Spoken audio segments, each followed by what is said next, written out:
Hello. So today we are reversing roles. What? You say it. No. You start it. No, you do the intro. I do all the intros. Good morning. Just kidding. I don't know what time it is when It's you're watching 4:30 this. p.m. But who knows when they're watching it? Okay.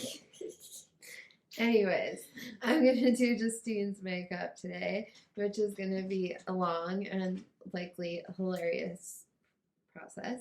So we'll speed it up for the sake of everyone else. But We realized that I have done her makeup a million times, but she's never, ever once done my makeup. never. So, fresh face. Here we go.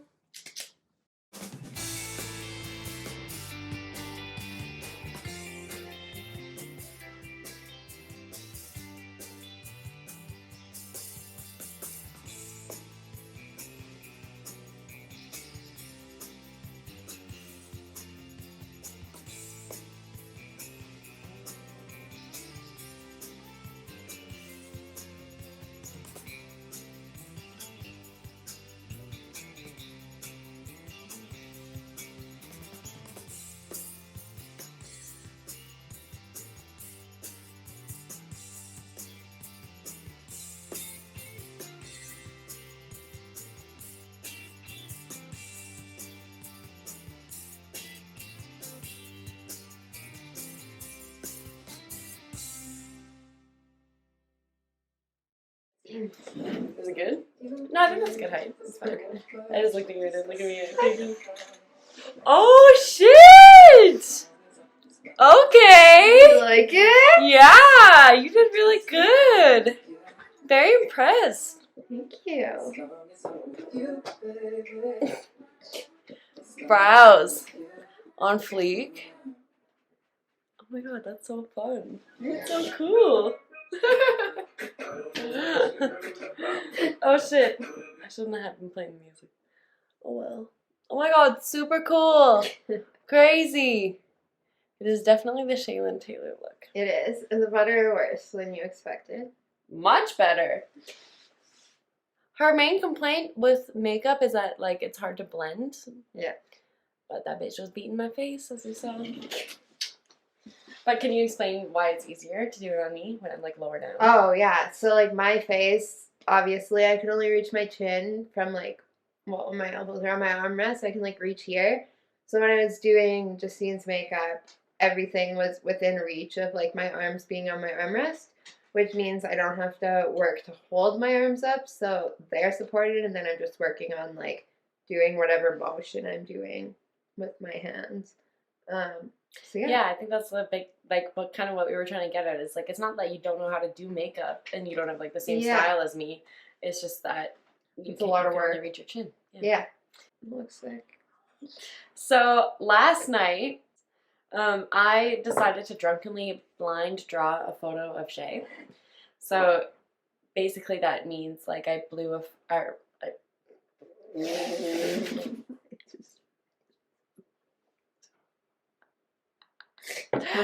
I was getting slightly drunk the whole time she was doing my makeup for this exact reason, because it's just fun.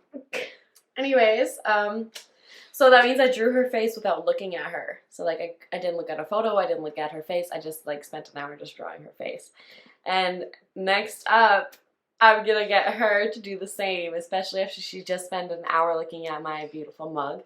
So we're gonna see what it looks like when she draws it compared to my drawing of her. And done the masterpiece. Makeup look finished. That was so much fun. I love getting my makeup done. 10 out of 10 would trust again. Okay, so now for the photo reveal. She has already seen what I drew of her, so I'm gonna reveal that first. I have not seen her drawing of my face, so that's gonna be a live reaction. But basically, remember, this is a blind drawing, which means you don't reference a photo or an actual face. So this is just all from memory. This is my, okay, like, tilt your chin a bit. This is my version of her. Actually, okay, eyes are a little crooked, but pretty relevant. Oh my god, I didn't even know you even, like, swooped it on that side. Yeah, I just man. drew that. Ah!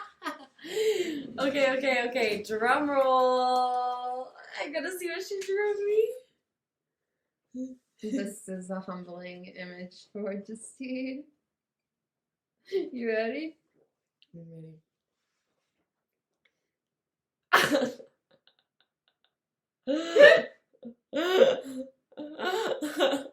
You can hold it. What?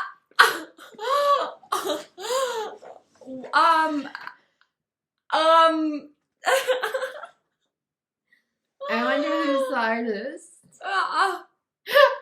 I don't have words. What? That's my best work. I was impressed with that. I expected worse out of myself. I'm crying a little bit. What? It's not how I see you. That's just how it came out on paper. Let's try it. It's just not even a human. Okay.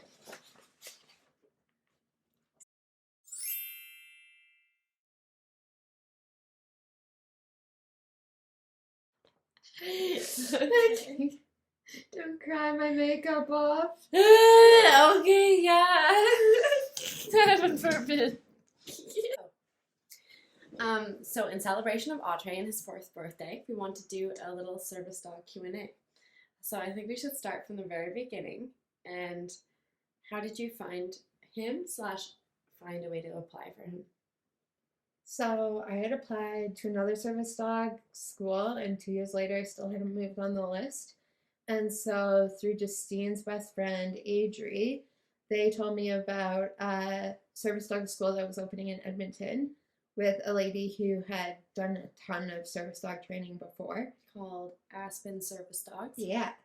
And Audrey was their first dog to get certified. So they were very new when I first started working with them. And yeah, that was how I found it. Was Adri helped me because they knew I could really benefit from a service dog, even though I didn't really know it at the time. Mm-hmm. So to apply, I was one of her references. You had to have multiple references saying why she was capable of caring for a dog. So I talked about growing up with her and her childhood dog, but also I very much explained how much having a service dog would change our lives as far as just even picking up things for her throughout the day. So the amount of times a day she drops her phone, I mean, I think we all do that. But when I used to have to be the one to constantly pick it up, it would just get annoying and become a thing. And it would just be like, F you for dropping your phone. Again. Yeah. And then, so now that Audrey's there, it's like, even when I drop something, he's right there to pick it up. And so just those tiny things make a huge difference. And so Audrey costed $30,000, and I had to fundraise almost all of that because it just wasn't something that financially I would be able to afford while in university. I mean, yeah, not many 24-year-olds or even their parents have $30,000 lying around. Yeah. But I think, yeah. Go ahead.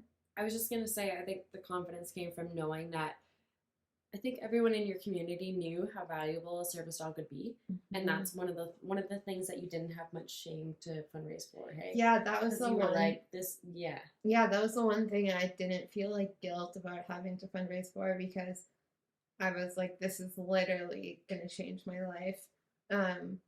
Even with treatment fundraising, like I felt a lot of guilt because it was for me and everything, but Audrey was like, to help me have quality of life after treatment and more independence. So much more independence. I had way less anxiety going places by myself because before, if I dropped my phone or couldn't open a door or something, I was just screwed and would wait and have to ask like a random stranger to touch whatever item I dropped or whatever. And so, yeah, I just have no stress now when I leave the house, just him and I, because I know whatever I can't do, he can do. And yeah, we just make a good team.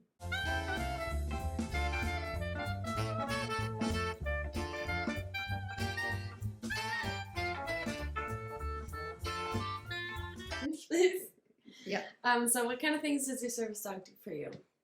So the ones I use like every day are picking up my phone or any items that I drop. He can pick up anything from like a credit card to a piece of paper to a pen, makeup, everything. Without slobber. Yeah, yeah, a water bottle, a can, like, and yeah. He's so gentle and he uses the very front of his mouth, so there's no like dog saliva all over everything.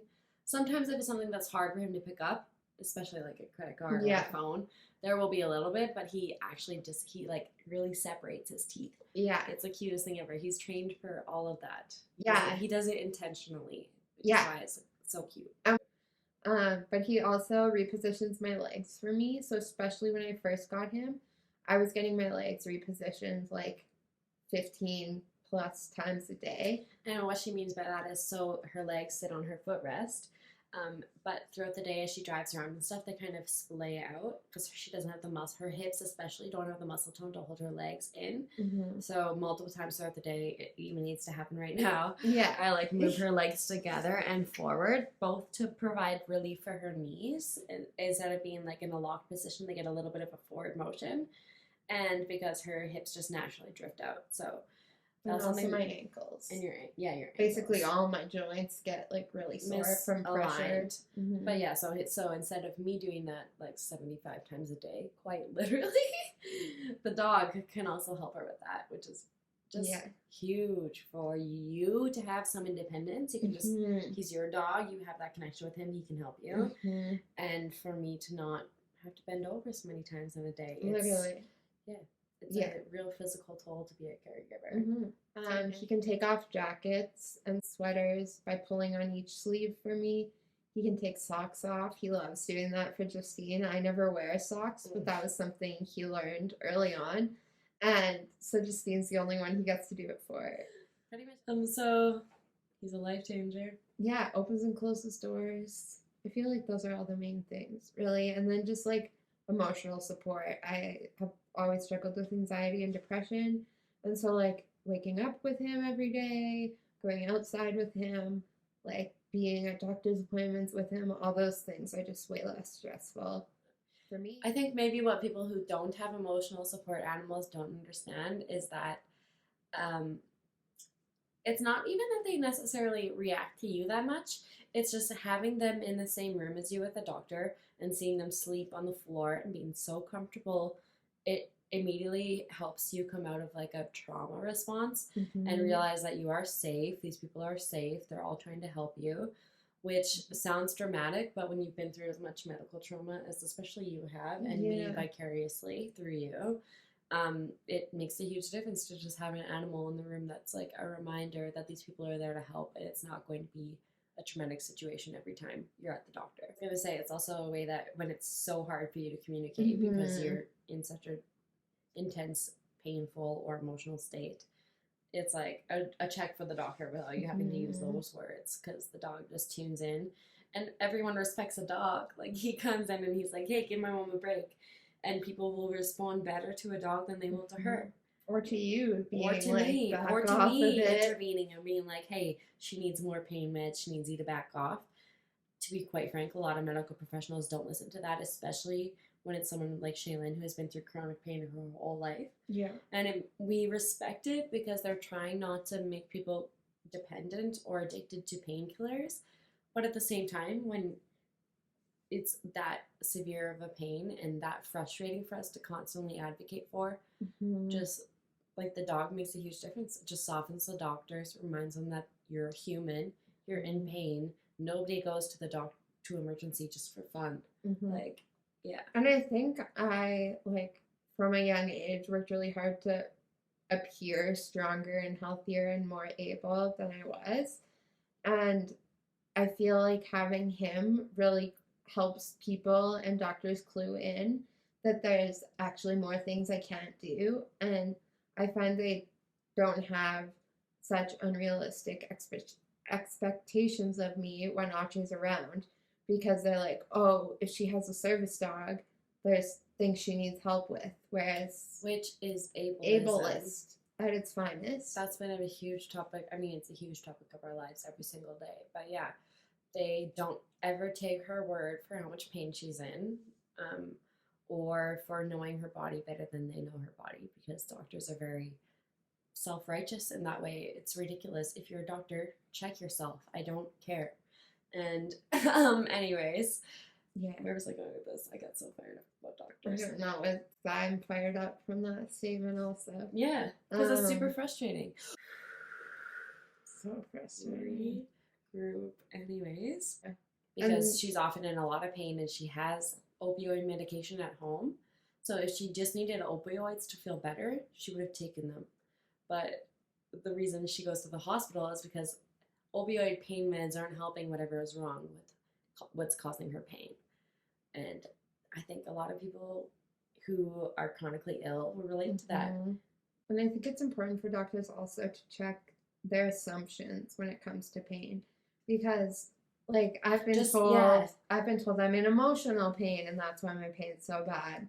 I've like been told I've never complained about pain before, and then I look back in my files and it's back as far as elementary school, my medical documentation of pain. And like all those things just gaslight a chronically ill person who already has a mistrust of the system. Yes. And makes them even less likely to reach out for the supports they need when they know they're not going to be believed.